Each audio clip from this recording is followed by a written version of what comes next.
مجھے بھی بارگاہ میں خدائی عقیدت پیش کرنے کا یہ موقع نصیب ہوا۔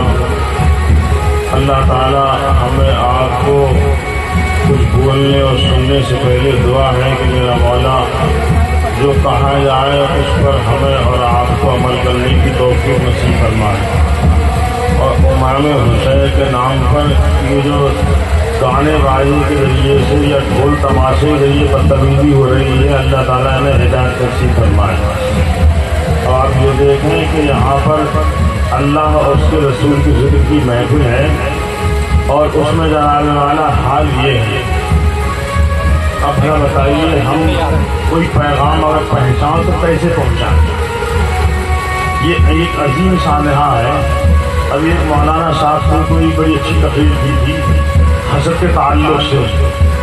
میری گزارش ہے کہ یہ لوگ ایسی ہی تقریر کیا کریں، اور سامعین سے گزارش ہے کہ ایسے ہی مقرروں کو، ایسے ہی مولویوں کو پسند کیا کریں، جس سے ہمارے اندر، ہماری نسلوں کے اندر سدھار پیدا ہوگا۔ ان تمام چیزوں پر دھیان دیا کریں، ایسے لوگوں کی گفتگو پر، اور خاص طور سے اللہ تعالی ہمیں آپ کو توفیق دے کہ ان محفلوں کو صرف ذائقے کے لیے استعمال نہ کیا کریں، اپنی عاقبت کے لیے استعمال کیا کریں، کہ ان محفلوں سے ہمیں آپ کو کچھ نصیب ہو جائے جس سے کہ ہمارا انجام اچھا ہو جائے۔ اللہ کی بارگاہ میں دعا ہے اللہ تعالیٰ ہمیں آپ کو عمل کی توفیق نصیب فرمائے۔ میں نے جو قرآن کی آیت تلاوت کی ہے اس میں اللہ تعالیٰ ارشاد فرماتا ہے یا ایھا الذین آمنوا قوا انفسکم واہلیکم نارا وقودھا الناس والحجارہ۔ اللہ نے ارشاد فرمایا اے ایمان والو، میری مائیں بہنیں جو بیٹھے ہیں، جو کھڑے ہیں، جو جہاں ہیں وہ وہیں رہیں، لیکن میری بات سن لے، اللہ اس کے رسول کا تمہیں واسطہ دیتا ہوں، اس بات پر غور کرو۔ اللہ فرماتا ہے اے ایمان والو، تم اپنے آپ کو اور اپنی اولاد کو جہنم کی آگ سے بچاؤ۔ جہنم کی، جبکہ کافر ہو، مشرک ہو، منافق ہو، بندے سب اسی کے ہیں، سب کا خالق و مالک وہی ہے، لیکن ان سب سے یہ خطاب نہیں ہے جنہوں نے، ان تمام بندوں میں جن بندوں نے اس کے حبیب کا کلمہ پڑھ لیا ہے وہ ایمان والے ہو گئے، اور اللہ کا فرمان انہی سے ہے اے ایمان والو، کافر ہے، مشرک ہے، یہ تو جہنم کا ایندھن ہے ہی، تم جہنم کا ایندھن تھوڑی ہو، تم جہنم کا ایندھن نہ بنو تو اپنے بچوں کو بننے۔ وقودھا الناس والحجارہ، کون سی جہنم کی آگ جس کا کہ ایندھن انسان و پتھر ہے۔ اور غور کیجیے میرے اسلامی بھائیوں، آج جس دور سے ہم گزر رہے ہیں سب سے عظیم سانحہ تو یہ ہے کہ ہم کو وہ دن دیکھنے کو ملے ہیں جس دن میں پیدا ہونے کے لیے یا جن ایام کے لیے ہمارے بزرگوں نے اللہ سے دعا کی تھی کہ ایسا برا وقت دیکھنے کو نہ ملے، وہ برا وقت آج ہم کو دیکھنے کو مل رہا ہے۔ ہم اپنے آپ کو عاشق رسول بھی کہلاتے ہیں، اور گستاخان رسول ہمارے ہی گھر میں پیدا ہو رہے ہیں۔ یہ کیا ہے؟ قسم خدا کی یہ سب سے بڑا سانحہ ہے کہ ہمارے دور میں عزتیں انہیں مل رہی ہیں جو رسول اللہ کی شان کے خلاف قدم اٹھا رہے ہیں، اور ان کو جنانے والا مرتبے مل رہے ہیں۔ نوٹ کر لیجیے، اقتدار ختم ہو جاتا ہے، کردار کبھی ختم نہیں ہوتا ہے۔ آپ اپنے کردار کو بنانے کی کوشش کرو، اقتدار کی حوث میں اپنے کردار کو کھونے کی کوشش مت کرو۔ اقتدار چلے جاتے ہیں، آج کوئی ہے، پھر کوئی ہے، پھر کوئی ہے، ایسے چلے جائیں گے، لیکن جنہوں نے اپنے کردار بنا لیے ہیں قرآن کی تعلیم کے ذریعے سے، وہ زندہ تھے تو بھی زندہ ہے، اور دنیا سے چلے گئے تو اب بھی زندہ ہے۔ آج جتنے بھی اس سے حمیدی میں آنے والے ہیں، میں آپ کو ایک راستہ بتاتا ہوں، اگر ان صاحب مجال سے فیضیاب ہونا چاہتے ہو تو آؤ آج اس کورس میں اس وظیفے میں لے چلے جائیں۔ چاہتے ہو وہ وظیفہ بہت آسان ہے، لیکن اللہ سے دعا کرو تو خدا یہ توفیق۔ آج آپ دیکھیں کتنے حفاظ ہیں پورے ضلع بدایوں میں، دور دور تک حافظ بہت ہیں، لیکن ایک ایسا حافظ نہیں ملے گا، شاید ہو تو منتظر نہیں کر سکتا، جو ایک دن میں ایک منزل قرآن پڑھتا ہو، ایک دن میں ایک منزل قرآن پڑھ دیتا ہو، ایسا کوئی حافظ ہے؟ لیکن جن کے عرصے میں آپ آئے ہو، ان کی سب سے بڑی کرامتوں میں، میری گھر میں سب سے بڑی کرامت یہ ہے کہ 7 دن میں 7 منزلوں کے ذریعے جھاڑو لگاتے رہتے تھے، قرآن کی تلاوت کرتے رہتے تھے۔ اگر واقعی آپ ان کے فیصلے مستفید ہونا چاہتے ہو، اے نوجوانوں، میں تمہیں اللہ سے رسول کا وعدہ دیتا ہوں کہ تم بھی اگر پڑھے ہو تو قرآن کی تلاوت کرو، نہیں پڑھے ہو تو آپ صحت کر لو۔ تمہیں فرصت نہیں ہے، اگر کسی کی بیٹی پڑھی ہوئی ہے تو اپنی بیٹی سے قرآن پڑھ لیا کریں، بیوی پڑھی ہوئی ہے تو بیوی سے قرآن پڑھ لیا کریں، امام صاحب ہیں تو ان کے پاس حجرے میں چلا جایا کریں اور ان سے قرآن پڑھ لیا کریں۔ یہ قرآن ایسی چیز ہے، میرے مصطفیٰ ارشاد فرماتے ہیں اللہ کی لٹکتی ہی رسی ہے، اس کا ایک سرا خدا کے دست قدرت میں ہے، دوسرا تمہارے ہاتھ۔ تمام فسادات کا سیلاب کیوں نہ آ جائے؟ آپ سیلاب دیکھیں، سیلاب اگر کیسے ہی سیلاب کیوں نہ ہو اور کوئی لنگر ڈال دے اور ڈوبنے والا اس کو چھوڑے نہ تو سیلاب کتنا ہی بڑا آ جائے اسے ڈوبا نہیں سکتا۔ میرے نبی فرماتے ہیں قرآن کی رسی ایسے ہی لٹکتی ہی رسی ہے، تم اس کو مضبوطی سے پکڑے رہو گے، کبھی گمراہ نہیں ہو سکتے، کبھی تم ڈوب نہیں سکتے، تمہیں کوئی تم مٹا نہیں سکتا ہے۔ 1000 برابر تو گمراہی کے سیلاب کیوں نہ آئے، جب تک تم قرآن کو مضبوطی سے پکڑے رہو گے کبھی گمراہ نہیں ہو سکتے۔ اے میرے اسلامی بھائیو، آج کی اس محفل میں آپ یہ سبق لے کے جاؤ۔ حضور ارشاد فرماتے ہیں، اللہ ارشاد فرماتا ہے اے ایمان والو، تم اپنے آپ کو اور اپنے گھر والوں کو جہنم کی آگ سے بچاؤ۔ اے میرے اسلامی بھائیو، اب ذرا غور کریں، میں وہ بات کہنے جا رہا ہوں، خدا ہمیں آپ کو توفیق دے۔ آج ہم بزرگوں کی بارگاہ میں جاتے ہیں، مولویوں کے پاس جاتے ہیں اور جانے کے بعد کہتے ہیں اگر کوئی تعویذ کر دیجیے، کاروبار فیل ہو رہا ہے، یہ کر دیجیے، یہ پریشانی ہے، وہ پریشانی ہے، برکت نہیں ہوتی ہے، بہت کماتے ہیں۔ اور رسول مقبول صلی اللہ علیہ وسلم ارشاد فرماتے ہیں سب سے زیادہ برکت والا وہ نکاح ہے جو سب سے کم خرچے میں ہوتا۔ برکت چاہتے ہو؟ برکت نبی فرماتے ہیں سب سے زیادہ برکت چاہتے ہو تو برکت اس میں ہے سب سے سستے سے سستا آپ جناب والے نکاح کر لیجیے، پھر برکتوں کو روک نہیں سکتے۔ اللہ تعالیٰ تمہیں کتنا نوازے۔ اچھا سوچیے، آج دور دولت ہے، جس کے پاس دولت ہے وہ بے انتہا روپیہ خرچ کرتا ہے، لٹاتا ہے، لیکن ایک عظیم شان یہاں ہے کہ اسی بنا پر، اسی جہیز کی بنا پر آج ہماری کتنی لڑکیاں جن کو ہم نے قرآن کی تعلیم نہ دی، کالجوں میں بھیج دیا، وہ لڑکیاں بڑی بآسانی غیر مسلموں کے نکاحوں میں جا رہی ہیں، غیر مسلموں کو نکاح جا رہی ہے اور اس کی تکلیف کسی کو نہیں ہوتی ہے۔